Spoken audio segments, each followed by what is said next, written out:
கடா மாநில மாய்கா தலைவர் எஸ்.கே. சுரேஷ் தலைமையில் கொண்டாடப்பட்ட இந்த ஆண்டு பொங்கல் விழா சரித்திரம் வாய்ந்த விழாவாக அமைந்ததாக அம்மாநிலத்தில் உள்ள மாய்கா தலைவர்கள் புகழாரம் சூட்டினர்.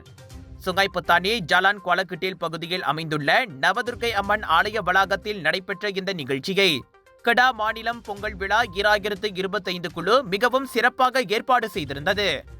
தொகுதி தலைவர்கள், இளைஞர் பகுதியினர், மகளிர் பகுதியினர், சமய பகுதி, ஒற்றுமை பகுதியினர், புத்ரா புத்ரி மற்றும் மாநில முக்கிய பொறுப்பாளர்கள் என 400க்கும் அதிகமானோர் இந்த விழாவில் கலந்து கொண்டு சிறப்பித்தனர். பெண்களுக்கான கோலப்போட்டி, பூச்சரம் கட்டும் போட்டி, மாணவர்களுக்கான வர்ணம் தீட்டும் போட்டி, இளைஞர்களுக்கான உரி அடிக்கும் போட்டி, பொங்கல் வைக்கும் போட்டி என பலவிதமான அங்கங்கள் இந்நிகழ்ச்சியில் இடம்பெற்றதோடு வெற்றி பெற்றவர்களுக்கு பரிசுகளும் வழங்கப்பட்டன.